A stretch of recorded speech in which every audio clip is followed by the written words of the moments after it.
ನಮಸ್ತೆ, ನಾನಿವತ್ತು ಪುತ್ತೂರಿನ ಹಲಸು ಹಣ್ಣಿನ ಮೇಳದಲ್ಲಿದ್ದೇನೆ. ಇವತ್ತಿನಿಂದ 3 ದಿನದ ಕಾಲ, ಇವತ್ತು ನಾಳೆ ನಾಡಿದ್ದು ಜೂನ್ 5, 6, 7ರಂದು ಪುತ್ತೂರಿನ ಕಿಲ್ಲೆ ಮೈದಾನದಲ್ಲಿ ಹಲಸು ಹಾಗೂ ಹಣ್ಣಿನ ಮೇಳ ನಡೀತಾ ಇದೆ. ಅದ್ಭುತವಾಗಿದೆ, ನೀವೆಲ್ಲರೂ ಬರಲೇಬೇಕು.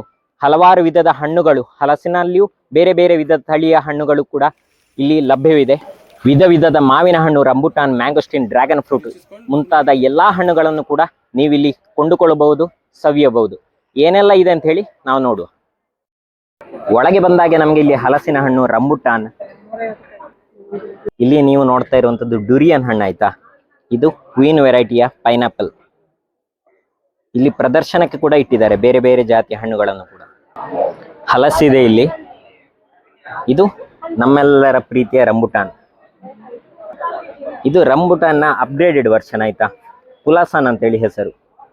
ಸ್ವಲ್ಪ ಸಿಪ್ಪೆ ದಪ್ಪ ಇದೆ, ರುಚಿ ತುಂಬಾ ಚೆನ್ನಾಗಿದೆ. ಒಂದು ಪರಿಮಳ ಇದೆ. ನಿಮ್ಗೆ ರಂಬುಟಾನ್ ತಿಂದು ಗೊತ್ತಿರ್ಬೋದು, ಅದು ಪರಿಮಳ ಇರುವುದಿಲ್ಲ. ಇದು ಸ್ವಲ್ಪ ಪರಿಮಳ ಇದೆ. ಇದನ್ನು ಟೇಸ್ಟ್ ಮಾಡ್ಬೋದು ನೀವೆಲ್ಲರೂ.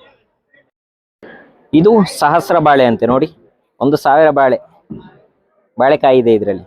ಇನ್ನು ಹಲಸು, ಇಲ್ಲಿ ಬೇರೆ ಬೇರೆ ತಳಿಯ ಮಾವಿನ ಹಣ್ಣುಗಳಿದೆ ಮಾರಾಟಕ್ಕಾಗಿ. ಸಿಂಧೂರ,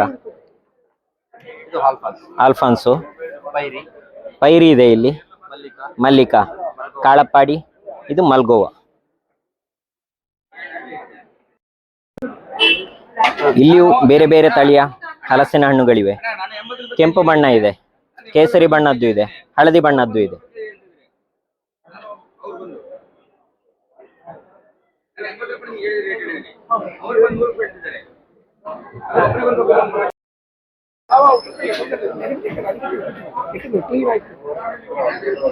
ಹಲವಾರು ವ್ಯವಹಾರ ಮಳಿಗೆಗಳು ಇದೆ, ಮೌಲ್ಯವರ್ಧಿತ ಉತ್ಪನ್ನಗಳಿವೆ. ಇಲ್ಲಿ ನೋಡಿ, ಇಲ್ಲಿ ಕೂಡ ವಿಧ ವಿಧದ ಮಾವಿನ ಹಣ್ಣುಗಳಿವೆ. ಇದು ಸಿಂಧೂರ ಅಂತ ತಿಳ್ಕೊಳ್ತೇನೆ, ಸಿಂಧೂರ ಆಗಿರ್ಬೋದು ಇದು. ಇದು ನಾಟಿ ಮಲ್ಗೋವಾ. ಓಕೆ, ಇದು ಆಲ್ಫಾನ್ಸೋ ಅಲ್ಲ, ಬಾದಾಮಿ. ಕಾಳಪ್ಪಾಡಿ, ಇದು ರುಮಾನಿ. ಇದು ತಮಿಳುನಾಡಿನ ಫೇಮಸ್ ತಳಿ ಆಯ್ತಾ. ತುಂಬಾ ರುಚಿ ಇದೆ, ಆಪಲ್ನಾಗೆ ತುಂಬಾ ಸಿಪ್ಪೆ ತುಂಬಾ ತೆಳು ಇದರದ್ದು. ಇಲ್ಲಿ ಹೇಗೆ ಟೇಸ್ಟ್ ಇದೆ ಗೊತ್ತಿಲ್ಲ, ನೀವು ನೋಡಿ. ಮಲ್ಲಿಕಾ ಇದೆ ಇಲ್ಲಿ, ಮಲ್ಗೋವಾ. ಇಲ್ಲಿ ಕೂಡ ಮಾವು ಮತ್ತೆ ರಂಬುಟಾನ್ ಇದೆ ನೋಡಿ. ಇದು N18 ಅಥವಾ ರೋಂಗ್ರೇನ್ ಆಗಿರ್ಬೋದು. ಇದು ಮಲೇಷಿಯನ್ ಎಲ್ಲೋ ಅಥವಾ ಶ್ರೀಲಂಕನ್ ಎಲ್ಲೋ ಆಗಿರ್ಬೋದು, ಅಥವಾ E35 ಕೂಡ ಆಗಿರ್ಬೋದು. ಎಲ್ಲ ವೆರೈಟಿ. ಇದು ಕೂಡ ತುಂಬಾ ಚೆನ್ನಾಗಿದೆ. ರಸ ಹೆಚ್ಚಿದೆ, ಸೈಜ್ ಸಣ್ಣ ಇದೆ. E35 ಅಂತ ಹೇಳಿ ಯಾಕೆ ಹೇಳಿದ್ರು ಅಂತ ಹೇಳಿದ್ರೆ, 1 kg ಆಗ್ಲಿಕ್ಕೆ 35 ಕಾಯಿ ಬೇಕಾಗ್ತದೆ, 35 ಹಣ್ಣು ಬೇಕಾಗ್ತದೆ. ಇದು N18 ಅಂತ ಯಾಕೆ ಹೆಸರು ಕೊಟ್ಟದ್ದು ಹೇಳಿದ್ರೆ, 18 ಹಣ್ಣಿನಲ್ಲಿ 1 kg ಆಗ್ತದೆ. ಇಲ್ಲಿ ಮಲ್ಲಿಕಾ ಇದೆ. ಇದು ಯಾವುದು, ರಸ್ಪುರಿ, ದಿಲ್ ಪಸಂದ್. ಇದು ಇಮಾಮ್ ಪಸಂದ್ ರೀತಿಯದ್ದೇ, ತುಂಬಾ ಚೆನ್ನಾಗಿದೆ. ಇಲ್ಲೆಲ್ಲವೂ ಕಾಯಿ ಮಾರಾಟಕ್ಕಿದೆ. ನೀವು ಮನೆಯಲ್ಲೇ ತಗೊಂಡೋಗಿ ಹಣ್ಣು ಮಾಡಬೇಕು. ಯಾಕಂತ ಹೇಳಿದ್ರೆ ಕೆಲವರಿಗೆ ಇರ್ತದೆ, ಒಂದು ಆರೋಗ್ಯ ದೃಷ್ಟಿಯಿಂದ ಪೌಡರ್ ಹಾಕಿರ್ತಾರೆ, ಹುಡಿ ಹಾಕಿ ಹಣ್ಣು ಮಾಡ್ತಾರೆ ಅಂತ ಹೇಳಿಕೊಂಡು. ಇಲ್ಲಿಂದ ನೀವು ಕಾಯಿ ತಗೊಂಡೋಗಿ ಹಣ್ಣು ಮಾಡಿಕೊಳ್ಬೋದು. ಇಲ್ಲಿ ಇನ್ನೊಂದು ವೆರೈಟಿ ಇದೆ, ಲಾಲ್ಬಾಗ್ ಮಾವು ಅಂತೆ. ನಾನು ಇದನ್ನು ರುಚಿ ನೋಡ್ಲಿಲ್ಲ ಆಯ್ತಾ ಇಷ್ಟರ ತನಕ.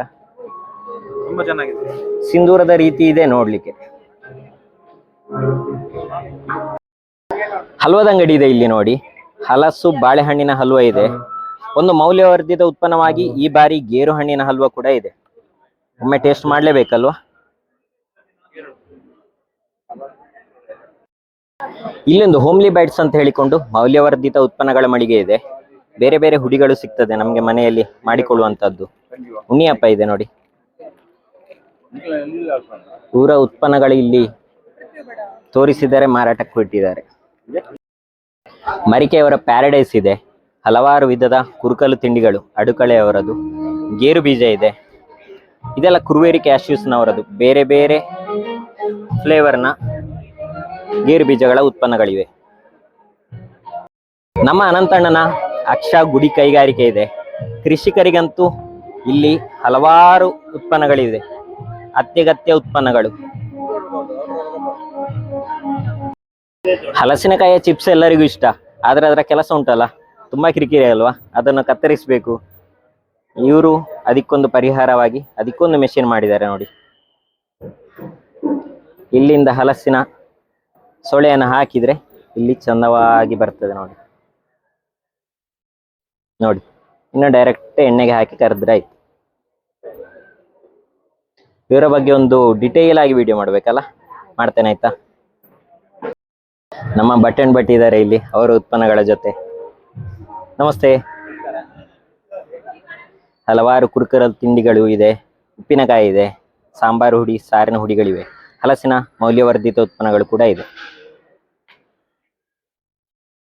ನೋಡಿ, ನೇರಳೆ ಹಣ್ಣಿದೆ. ಈಗ ಮಳೆಗಾಲ ಬಂತೆಂದ್ರೆ ನಮಗೆ ನೇರಳೆ ಹಣ್ಣು ಸಿಗ್ತದೆ, ಆದ್ರೆ ನಮ್ಮೂರಿನಲ್ಲಿ ಇಷ್ಟು ದೊಡ್ಡ ಸೈಜಿನಲ್ಲಿ ಸಿಗುದಿಲ್ಲ. ಇದೆಲ್ಲ ಘಟ್ಟದ ಪ್ರದೇಶದಿಂದ ಬಂದದ್ದು. ಅಲ್ಲಿ ಸಣ್ಣ ಸಣ್ಣ ಗಿಡಗಳಲ್ಲೇ ನೇರಳೆ ಹಣ್ಣನ್ನು ಹೇರಳವಾಗಿ ಬೆಳೀತಾರೆ. ರಂಬುಟಾನ್ ಕೂಡ ಇದೆ ಇಲ್ಲಿ.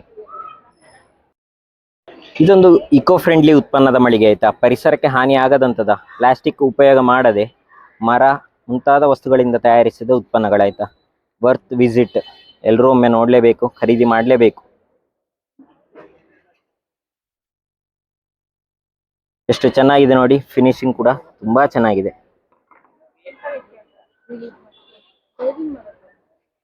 ಇಲ್ಲಿ ನೋಡಿ, ಕೋಕೋ ಕ್ರಾಫ್ಟ್ ಇಂಡಿಯಾ ಇದೆ. ಅವರ ಉತ್ಪನ್ನಗಳಂತೂ ಈಗ ಎಲ್ಲಾ ಕಡೆಯಲ್ಲಿ ಮನೆ ಮಾತಾಗಿದೆ. ಇದೆಲ್ಲವೂ ತೆಂಗಿನ ಗೆರಟೆಯಿಂದ ಮಾಡಿದಂತ ಉತ್ಪನ್ನಗಳಾಯ್ತಾ. ತುಂಬಾ ಚೆನ್ನಾಗಿದೆ, ಫಿನಿಶಿಂಗ್ ಕೂಡ ತುಂಬಾ ಚೆನ್ನಾಗಿದೆ.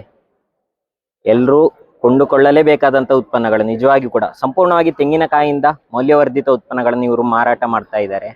ಇವರೇ ಸ್ವತಃ ತಯಾರಿಸ್ತಾ ಇದ್ದಾರೆ, ಇವರದೇ ಕೈಗಾರಿಕೆ ಇದೆ. ಇಲ್ಲಿ ನೋಡಿ, ಕೀಚೈನ್ ಇದೆ, ಕಿವಿಗೆ ಹಾಕುವಂಥದ್ದು, ಕೊರಳಿಗೆ ಹಾಕುವಂಥದ್ದು ಅಂತಲ್ಲ, ಎಲ್ಲಾ ಬಗೆಯ ಉತ್ಪನ್ನಗಳನ್ನು ಇವರು ಗೆರಟೆಯಿಂದ, ತೆಂಗಿನಕಾಯಿಯ ಉತ್ಪನ್ನಗಳಿಂದ ಮಾಡ್ತಾ ಇದ್ದಾರೆ. ಇದು ನಮ್ಮೆಲ್ಲರ ಪ್ರೀತಿಯ ಅಡಿಕೆಯ ಉಪ ಉತ್ಪನ್ನದ ಮಳಿಗೆ ಆಯ್ತಾ. ಮೌಲ್ಯವರ್ಧಿತ ಉತ್ಪನ್ನಗಳು, ಮೌತ್ ವಾಶ್ ಇದೆ, ಮಾಯಿಶ್ಚರೈಸರ್ ಇದೆ, ಏನೆಲ್ಲ ಇದೆ ಅಂತ ಹೇಳಿ ನೋಡುವ. ಹೇರ್ ಆಯಿಲ್ ಕೂಡ ಇದೆ ಅಂತೆ, ಮತ್ತೆ ಸ್ಕಿನ್ ಆಯಿಂಟ್ಮೆಂಟ್ ಉಂಟು. ಸರಿ, ಮತ್ತೆ 2-3 ಫ್ಲೇವರ್ ಅಲ್ಲಿ ಅಡಿಕೆಯ mouth wash, organic mouth wash. ಖಂಡಿತ. ಇದೆಲ್ಲ ನಿಜವಾಗಿ ಕೂಡ ಈ ತರದ ಪ್ರಾಡಕ್ಟ್ ಬಂದ್ರೆ ನಮ್ಮ ಕೃಷಿಕರಿಗೊಂದು ಬೆನ್ನೆಲುಬು. ಖಂಡಿತವಾಗಿ ಈ ತರದ ಉತ್ಪನ್ನಗಳು ನಮ್ಮ ಊರಿನಲ್ಲಿ ಬರಬೇಕು, ಹೆಚ್ಚು ಮೌಲ್ಯವರ್ಧಿತ ಉತ್ಪನ್ನಗಳು. ಖಂಡಿತವಾಗಿ ನಿಮ್ಗೆ ಶುಭವಾಗಲಿ ಸರ್, ನಮಸ್ತೆ. ಇನ್ನು ಗ್ರಾಮಜನ್ಯದವರದ್ದು ಒಂದು ಮಳಿಗೆ ಇದೆ. ಹಲಸಿನ ಮೌಲ್ಯವರ್ಧಿತ ಉತ್ಪನ್ನಗಳಿವೆ ಇವರದು. ಇಲ್ಲಿ ನೋಡಿ, ಜೇನಿನ ಉತ್ಪನ್ನಗಳಿವೆ, ಬಿದಿರಿನ ಗಿಡಗಳು ಕೂಡ ಲಭ್ಯವಿದೆ. ಇದೆಲ್ಲೋ ಬೇರೆ ಬೇರೆ ತಳಿಯ ವಿಧ ವಿಧದ ಬಿದಿರಿನ ಗಿಡಗಳಾಯ್ತಾ. ಬಿದಿರಿಗೆ ಈಗ ಬೆಲೆ ಬಂದಿದೆ, ಕೃಷಿಕರೆಲ್ಲರೂ ಇದನ್ನು ಕೂಡ ನೋಡ್ಬೇಕು. ಇದೊಂದು ಹೊಸ ಉತ್ಪನ್ನ ಆಯ್ತಾ. ಬ್ಲ್ಯಾಕ್ ಪೆಪ್ಪರ್ ಮತ್ತೆ ಲೈಮ್, ನಿಂಬೆ ಹುಳಿ ಮತ್ತೆ ಕರಿಮೆಣಸು, ಕಾಳು ಮೆಣಸನ್ನು ಉಪಯೋಗಿಸಿಕೊಂಡು ಮಾಡಿರುವಂತ ಒಂದು ಸ್ಕ್ವಾಶ್. ಇದನ್ನು ಡೈರೆಕ್ಟ್ ಆಗಿ ನೀವು ನೀರು ಅಥವಾ ಸೋಡಕ್ಕೆ ಸೇರಿಸಿಕೊಂಡು ರೆಡಿ ಟು ಡ್ರಿಂಕ್ ಜ್ಯೂಸ್ ಮಾಡಬಹುದು. ತುಂಬಾ ಚೆನ್ನಾಗಿದೆ. ಇದು ಗಂಟಲಿಗೆ ಅಷ್ಟೇನು ಖಾರ ಅನಿಸುವುದಿಲ್ಲ, ಆರೋಗ್ಯಕ್ಕೆ ಕೂಡ ಒಳ್ಳೆಯದು. ಒಂದು ಉತ್ತಮವಾದ ಮೌಲ್ಯವರ್ಧಿತ ಉತ್ಪನ್ನ. ಇದೊಂದು ಅಡಿಕೆ, ತೆಂಗಿನ ಎಣ್ಣೆ, ಅರಿಶಿನ ಮುಂತಾದ ವಸ್ತುಗಳನ್ನ ಉಪಯೋಗ ಮಾಡಿಕೊಂಡು ಮೌಲ್ಯವರ್ಧಿತ ಉತ್ಪನ್ನಗಳು. ಇದು ಮಲ್ಟಿ ವಾಶ್ ಅಂತೆ, ಎಲ್ಲದಕ್ಕೂ ಉಪಯೋಗ ಮಾಡ್ಬೋದು. ಇದು ಬಟ್ಟೆ ಒಗಿಲಿಕ್ಕೆ, ಇದು ಕೈ ತೊಳಿಲಿಕ್ಕೆ, ಹ್ಯಾಂಡ್ ವಾಶ್. ಇವರಲ್ಲಿ ತೆಂಗಿನ ಎಣ್ಣೆಯಿಂದ ಮಾಡಿದಂತ ಉತ್ಪನ್ನಗಳು. ನಮ್ಮ ದೇಹಕ್ಕೆ ಯಾವುದೇ ತೊಂದರೆ ಆಗುದಿಲ್ಲ. ಮಕ್ಕಳಿಗೂ ಕೂಡ ನಾವು ಉಪಯೋಗ ಮಾಡ್ಬೋದು, ಸಣ್ಣ ಮಕ್ಕಳಿಗೂ ಕೂಡ ಉಪಯೋಗ ಮಾಡಿಕೊಳ್ಬೋದು. ಇದು ಫೇಸ್ ವಾಶ್. ಹಲವಾರು ಮೌಲ್ಯವರ್ಧಿತ ಉತ್ಪನ್ನಗಳಿವೆ, ತುಂಬಾ ಉಪಯೋಗ ಆಗುವಂಥದ್ದು, ಯಾವುದೇ ಹಾನಿ ಇಲ್ಲದಿರುವಂಥದ್ದು. ಇದು ಅಡಿಕೆಯ ಮೌಲ್ಯವರ್ಧಿತ ಉತ್ಪನ್ನ. ಇದು ಕೂಡ ಅಡಿಕೆ ಉತ್ಪನ್ನ ಅಲ್ವಾ. ಇದು ನಮ್ಮ ಸಾಕು ಪ್ರಾಣಿಗಳಿಗೆ ಉಪಯೋಗ ಮಾಡುವಂಥದ್ದು. ಬಾಯಲ್ಲಿ ನೀರೂರಿಸುವ ಹಲವಾರು ವಿಧದ ಕರಿದ ತಿಂಡಿಗಳು ಲಭ್ಯವಿದೆ, ಆಹಾರ ಉತ್ಪನ್ನಗಳು ಕೂಡ ಲಭ್ಯವಿದೆ. ಹಲಸಿನ ಸುಟ್ಟವಿದೆ ಆಯ್ತಾ. ಹಲಸಿನ ಹಣ್ಣಿನ ಹೋಳಿಗೆ ಇದೆ. ಇದು ನೋಡಿ, ಹಲಸಿನ ಹಣ್ಣಿನ ಹೋಳಿಗೆ. ಕರಿದ ತಿಂಡಿಗಳಿದೆ, ಸ್ಯಾಂಡ್ವಿಚ್, ಮೊಮೋಸ್,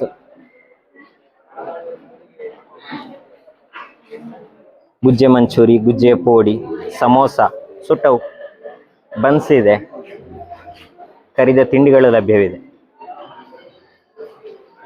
ಇದು ಹಲಸಿನ ಹಣ್ಣಿನ ಫ್ಲೇವರ್ನ ಜಿಲೇಬಿ, ಮಸ್ಟ್ ಟ್ರೈ ಆಯ್ತಾ. ಇದು ನನ್ನ ಪರ್ಸನಲ್ ಫೇವರೇಟ್ ಆಯ್ತಾ. ಹಲಸಿನ ಹಣ್ಣಿನ ಮಿಲ್ಕ್ ಶೇಕ್. ನಿಮ್ಗೆ ಆಶ್ಚರ್ಯ ಆಗ್ಬೋದು, ಹಲಸಿನ ಹಣ್ಣಿನ ಮಿಲ್ಕ್ ಶೇಕ್ ಹೇಗಾಗ್ಬೋದು ಅಂತ ಹೇಳಿಕೊಂಡು. ಬೇರೆಲ್ಲ ಫ್ರೂಟ್ ಹಾಲಿನ ಜೊತೆಗೆ ಹೊಂದಿಕೊಳ್ಳುತ್ತದೆ. ಇದು ಕೂಡ ಖಂಡಿತವಾಗಿ ತುಂಬಾ ರುಚಿಯಾಗಿದೆ. ನೀವು ರುಚಿ ಮಾಡಲೇಬೇಕು. ರುಚಿ ಆಗದಿದ್ರೆ ನನ್ನ ಹೆಸರು ಹೇಳಿ, ತೊಂದರೆ ಇಲ್ಲ. ಇನ್ನು ಮೊಮೋಸ್ ಇದೆ. ಇಲ್ಲಿ ಕೂಡ ಹಲವಾರು ವಿಧದ ಖಾದ್ಯಗಳು ಲಭ್ಯವಿದೆ. ಇನ್ನು ಕೊನೆಯದಾಗಿ ಪ್ರಭುಸಿನವರ ಚರ್ಮುರಿ ತಿಂದು ಸೋಡಾ ಶರ್ಬತ್ತು ಕುಡಿದು ನೀವು ಮನೆಗೆ ಹೋದ್ರೆ ಆಯ್ತು. ಇದೊಂದು ಹೊಸ ತಳಿ ಹಲಸಿನ ಗಿಡ ಆಯ್ತಾ, RR38 ಅಂತ ಹೇಳಿ. ಬ್ರಿಕ್ಸ್ ವ್ಯಾಲ್ಯೂ 38 ಇದೆ ಅಂತೆ, ಹಾಗಾಗಿ 38 ನಂಬರ್ ಕೊಟ್ಟಿದ್ದಾರೆ, RR38 ಮಣಿ ಅಂತ ಹೇಳಿಕೊಂಡು. ತುಂಬಾ ಚೆನ್ನಾಗಿದೆ, ಕ್ರಿಸ್ಪಿನೆಸ್ ಇದೆ ಕೂಡ. ಇದು ತಳಿಯನ್ನು ಅಭಿವೃದ್ಧಿಪಡಿಸಿದವರು. ಹೆಚ್ಚಿನ ಮಾಹಿತಿ ಕೇಳಿ ತಿಳಿಯೋಣ. ಸರ್ ನಮಸ್ತೆ, ಇದರ ವಿಶೇಷತೆ ಏನು ಸರ್?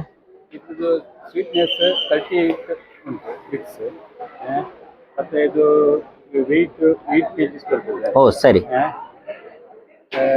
ಮತ್ತೆ ಇದು ಪರಿಮಳನೂ ಒಳ್ಳೆ ಇದುಂಟು, ಮತ್ತೆ ಮಳೆ ಬಂದ್ರೂ ನೀರು ಹೋಗುದಿಲ್ಲ ಇದಕ್ಕೆ. ಓ ಸರಿ. ಆಮಿಗೆ. ಹಾಗಾಗಿ ನಮ್ಮ ಕರಾವಳಿ ಪ್ರದೇಶಕ್ಕೆ ಖಂಡಿತವಾಗಿಯೂ ಮತ್ತೆ ಅದು ಒಳ್ಳೆದ. ಬೀಜ ಅದೆಲ್ಲ ಮೊಳಕೆ ಬರುವುದಿಲ್ಲ. ಸರಿ ಹಾಗೆ ತುಂಬಾ ಒಳ್ಳೆದುಂಟು ಹಣ್ಣು. ಜಾಸ್ತಿ ಹೋಗುತ್ತೆ. ಸರಿ. ಹೇಳಿದ್ರೆ ನಮ್ಮ ಕರಾವಳಿ ಪ್ರದೇಶದಲ್ಲಿ ನಮ್ಗೆ ಬೇಗ ಮಳೆ ಬರ್ತದೆ, ಹೌದು. ಅದೊಂದು ತೊಂದರೆ ಅಂತ ಹೇಳ್ಬೋದು ಹಲಸಿನ ಕೃಷಿಗೆ. ಯಾಕಂತ ಹೇಳಿದ್ರೆ ನೀರು ಇಳಿತದೆ ಅಥವಾ ಮೊಳಕೆ ಬರ್ತದೆ, ಆಗ ನಮ್ಗೆ ಮಾರ್ಕೆಟ್ ಮಾಡ್ಲಿಕ್ಕೆ ಕಷ್ಟ ಆಗ್ತದೆ. ಹಣ್ಣು ನಮ್ಗೆ ಆಗುವಂತದ್ದೇ ಮಳೆಗಾಲದಲ್ಲಿ. ಅಷ್ಟಾಗುವಾಗ ಇಂಥ ಎಲ್ಲ ಒಂದು ಫೀಚರ್ಸ್ ಇದೆ ಅಂತ ಹೇಳಿದ್ರೆ ಖಂಡಿತವಾಗಿ ಒಂದು ಉತ್ತಮ ತಳಿ ಅಂತ ಹೇಳಿ ಹೇಳ್ಬೋದು. ಇಲ್ಲಿ ನೋಡಿ, ಹಲವಾರು ವಿಧ ವಿಧದ ಬೇರೆ ಬೇರೆ ಜಾತಿಯ ಹಲಸಿನ ಗಿಡಗಳಿದೆ. ನಮ್ಮ ಊರಿನಲ್ಲಿ ಆಗುವಂತ ವಿಧ ವಿಧದ ಹಣ್ಣಿನ ಗಿಡಗಳು ಕೂಡ ಲಭ್ಯವಿದೆ. ಹಸಿರ ಕ್ರಾಂತಿ ಎಂಬ ಪುಸ್ತಕ ಲೋಕಾರ್ಪಣೆಗೊಳ್ಳುತ್ತಿದೆ.